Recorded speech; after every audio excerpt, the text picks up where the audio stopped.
नमस्कार। Astrology learner channel पर आप सभी का स्वागत है। ज्योतिष सीखो के अंतर्गत आज हम आप सभी के लिए विशेष रूप से कुंभ लग्न की कुंडली का विश्लेषण करने जा रहे हैं।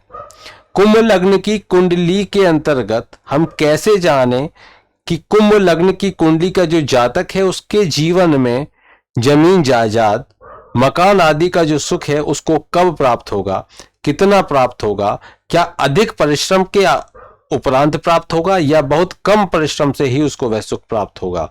इन सभी स्थितियों को जानेंगे आज के इस महत्वपूर्ण कार्यक्रम के अंतर्गत। तो चलिए शुरू करते हैं आज के इस रोचक, ज्ञानवर्धक और महत्वपूर्ण कार्यक्रम को।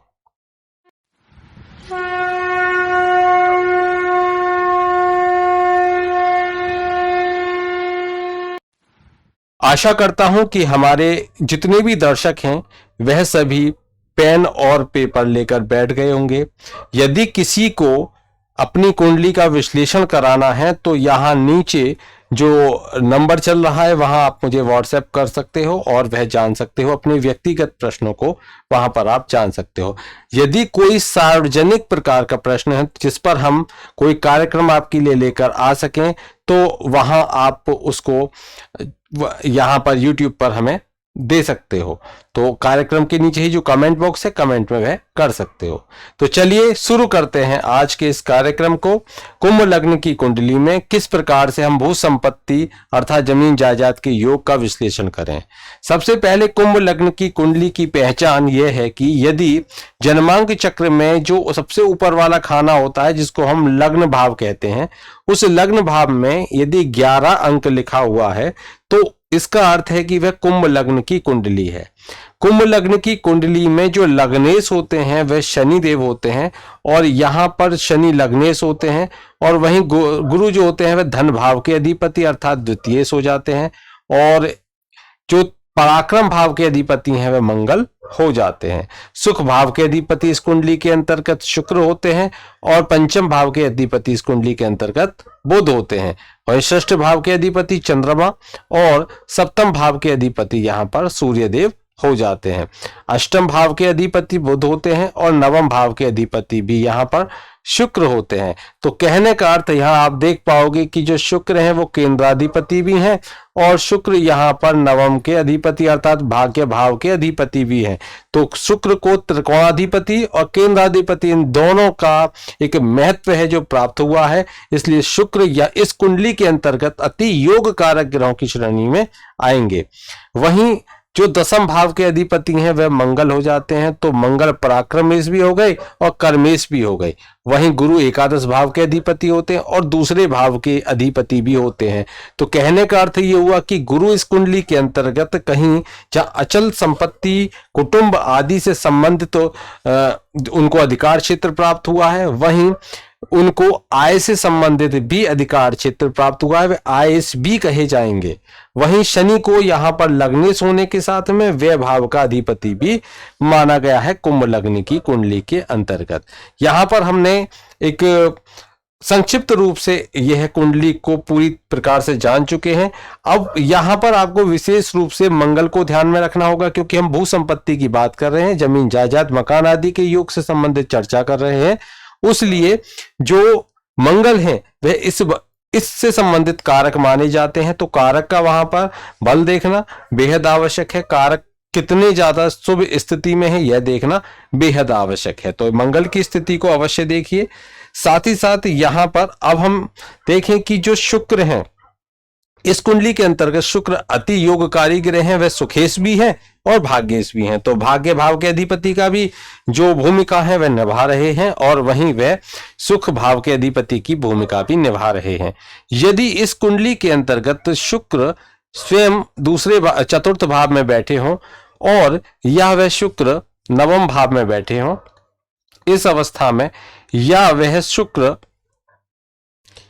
इस स्थिति में बैठे हों जो उच्च स्थिति हो जाती है शुक्र की, यह स्थितियां शुक्र के लिए बहुत ही अच्छी हैं। वैसे शुक्र अगर यहां भी बैठे तो कोई परेशानी नहीं है, वह भी अच्छी स्थिति है क्योंकि यह इनके मित्र का लग्न उनका मित्र है। क्योंकि शनि और शुक्र की मित्रता है तो ये नैसर्गिक मित्रता है, इसलिए यहाँ पर भी कोई परेशानी नहीं है शुक्र को यहाँ विराजित होने में।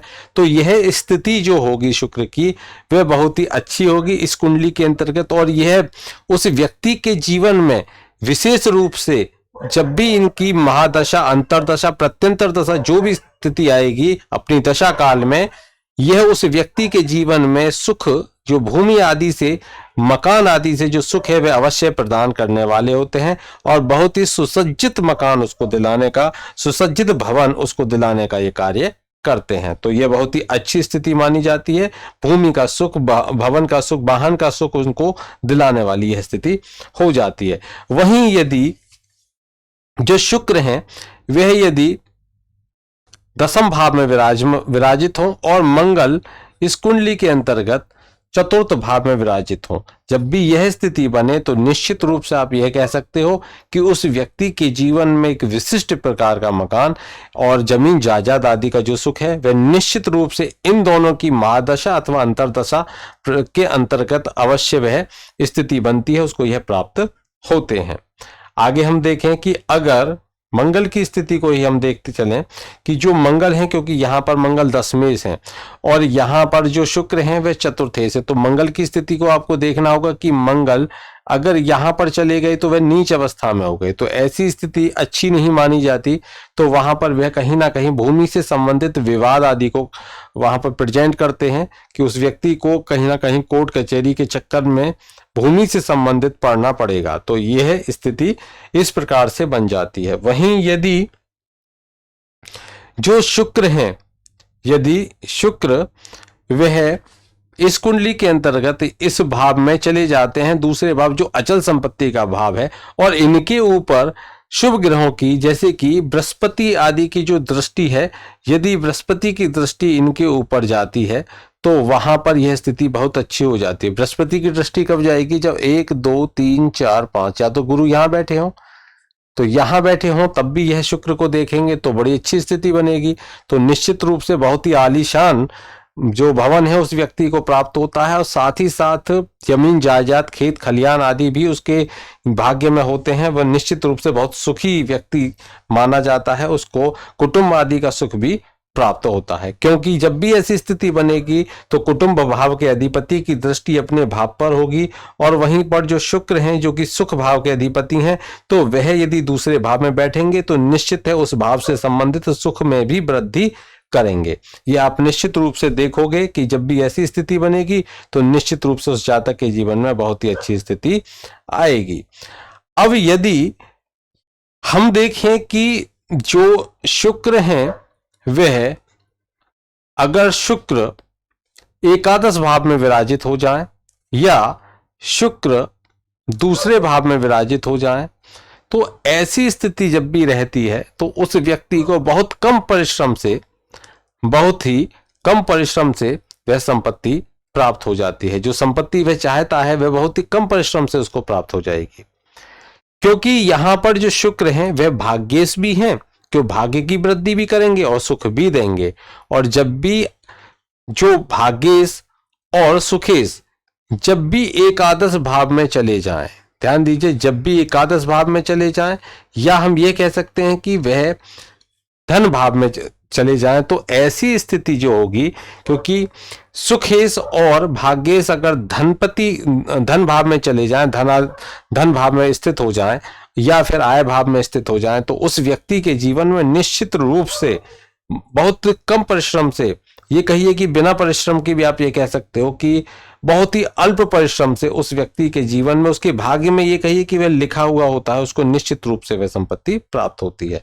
अगर यहां पर यह शुक्र दूसरे भाव में चले जाते हैं जो कि उच्च की अवस्था में भी आ जाते हैं, अब दूसरे भाव में गए तो ये कुटुंब का भाव है, तो कहीं ना कहीं उसको पारिवारिक संपत्ति भी प्राप्त होती है। तो पारिवारिक भूमि आदि है तो उसका सुख उसको निश्चित रूप से प्राप्त होगा। हमको देखना क्या होगा कि अगर इनके साथ में कोई पाप ग्रह आदि है तो वो कहीं ना कहीं इनके जो शुभत्व है उसमें कमी लाएंगे और वहां पापत्व को बढ़ाने वाली स्थिति हो जाती है। तो वहां पर आपको इन सभी स्थितियों का ध्यान रखते हुए पूरा फलादेश करना चाहिए। एक ही ग्रह से न तो कोई योग बनता है नहीं बिगड़ता है, इसलिए वहां पर जब समुचित रूप से आप ये पूरी तरीके से देख लो कि हाँ यहाँ पर यह स्थिति है, तो वहां उसका फलादेश करना चाहिए। लेकिन जब हम अकेले भू संपत्ति से संबंधित योग को देखेंगे तो वहां पर हमको यह सूत्र अवश्य देखने चाहिए, क्योंकि ये निश्चित रूप से अपनी सटीकता से कार्य करते हैं। चलिए आगे देखते हैं कि यदि हम देखें कि जो शुक्र है, अगर शुक्र यहां पर नीच अवस्था में आ जाते हैं, ध्यान से देखिए, नीच अवस्था में आ जाते हैं या यहां पर विराजित हो जाते हैं, तो ऐसी स्थिति जब भी शुक्र की बनेगी तो वहां पर विशेषकर अष्टम में जो स्थिति बनेगी इस कुंडली के अंतर्गत, वो अच्छी नहीं मानी जाएगी। उस व्यक्ति के जीवन में जो भी सुख है उनमें परेशानियां उसको देखने को मिलेंगी। जमीन जायदाद से संबंधित बहुत सारी परेशानियां उसके सामने होंगी, बहुत सारे शत्रु उसके सामने होंगे, और ये कहिए कि जमीन जायदाद कहीं ना कहीं फंसने वाली जो स्थिति है वह भी वहां पर आएगी, क्योंकि ये रहस्य का भाव है। अगर सुखाधिपति रहस्य भाव में चले गए, गुप्त भाव में चले गए, तो उनको ये पता नहीं है कि जमीन अगर खरीदी है तो उसमें आगे क्या झगड़े आएंगे, सब कुछ अनिश्चित होता है, सब कुछ अनिश्चित होता है, तो कहीं ना कहीं परेशानियां भी अनिश्चित होती हैं, और ऐसी परेशानियां सामने आती हैं जो व्यक्ति सोच नहीं पाता। तो ऐसी स्थिति अगर हो तो विशेष रूप से ध्यान रखना चाहिए और आपको छानबीन करके ही वह कार्य करना चाहिए। और खासकर कि यदि इस तरह की स्थिति बन रही हो तो आपको निश्चित रूप से उनसे संबंधित जो उसके अनिष्ट हैं उनको शांत करने का प्रयास भी करना चाहिए। बेशक आप उसको उसकी संबंधित जो भी उपाय हैं वह उपाय करें ताकि उसमें शांति मिल सके। अगर हम देखें कि यदि शुक्र दूसरे भाव में है, जैसे मैंने अभी बताया आपको, तो अगर शुक्र यहां दूसरे भाव में बैठे हैं तो निश्चित रूप से उसको जमीन का सुख देंगे, पृथ्वी उसको निश्चित रूप से प्राप्त होगी, जमीन जायदाद आदि उसे निश्चित रूप से प्राप्त होगी, क्योंकि ये सुख भाव के अधिपति हैं और ये दूसरे भाव में बैठते हैं तो निश्चित रूप से संपत्ति देने वाले होते हैं। अब यदि हम देखें कि जो शुक्र हैं वह यहां विराजित हो जाए और जो गुरु हैं वह यहां पर विराजित हो जाए, जब भी यह स्थिति बनेगी तब उस व्यक्ति के जीवन में निश्चित रूप से बिना परिश्रम के, या ये कहें कि बहुत अल्प परिश्रम से, उस व्यक्ति को भूमि आदि का जो सुख है वह प्राप्त होता है। अगर इसी के साथ में जैसे गुरु यहां पर बैठे हों और शुक्र या तो यहां बैठ जाएं, इनके साथ में बैठ जाएं, या यहां पर शुक्र बैठ जाए, जब भी ये ऐसी स्थिति बनेगी तब भी उस व्यक्ति के जीवन में जो सुख प्राप्त होगा जमीन जायदाद का वह बहुत ही अचानक से प्राप्त होता है, और वह उसको यह अनुमान नहीं होता कि उसको इतने कम परिश्रम से इतना अच्छा सुख प्राप्त हो जाएगा। तो यहां पर यह आप देख सकते हो। अब हम देखें कि यदि किसी व्यक्ति के जीवन में अगर आपको देखना है कि उसको बहुत बड़ा भूखंड, या ये कहें कि जमीन जायदाद, बहुत बड़े जमीन जायदाद जिसको हम जमींदार कहते थे, तो जमींदारी उसके जीवन में है या नहीं, अर्थात बहुत जमीन जायदाद का वह मालिक होगा या नहीं, जिसके पास में बहुत सारी खान आदि होती हैं, तो वह स्थिति कब आती है। तो ध्यान दीजिए कि जब भी, यहां मैं दिखा देता हूं लग्नेश, हम देखें लग्नेश को तृतीय भाव के अधिपति को देखेंगे और चतुर्थ भाव के अधिपति को देखेंगे, पंचम भाव के अधिपति, षष्ठ भाव, सप्तम भाव, नवम भाव और द्वादश भाव के अधिपति को देखेंगे। यदि इन भावों के अधिपति केंद्र अथवा त्रिकोण में, ध्यान दीजिए केंद्र, ये केंद्र हो गया, केंद्र अथवा यहां तक केंद्र अथवा त्रिकोण, केंद्र अथवा त्रिकोण में बैठे हैं। ध्यान दीजिए मैंने क्या बताया, आप ध्यान से देखिए कि यदि लग्न भाव के अधिपति जो हो जाते हैं शनि, तीसरे भाव के अधिपति जो हो जाते हैं मंगल, और चौथे भाव के अधिपति जो हो जाते हैं शुक्र, पांचवें भाव के अधिपति जो बुध हो जाते हैं, छठे भाव के अधिपति चंद्रमा, सातवें भाव के अधिपति सूर्य, और नवम भाव के अधिपति जो शुक्र हैं तो शुक्र आ गए, और वहीं द्वादश भाव के अधिपति शनि। तो यहां पर ये यदि त्रिकोण भाव में, इस भाव में बैठे, यहां बैठे या फिर यहां बैठे और केंद्र में बैठे, तो जब भी यह स्थिति बनेगी तो उस व्यक्ति को निश्चित रूप से बहुत ज्यादा जमीन उसके पास होगी, जमींदार वह कहलाएगा और उसके पास में ये सुख अवश्य रहता है। तो चलिए आज के लिए इतना ही। अब हम लेकर आएंगे मीन लग्न की कुंडली में भू संपत्ति अर्थात जमीन जायदाद के योग का विश्लेषण करेंगे। तब तक के लिए जय श्री कृष्ण।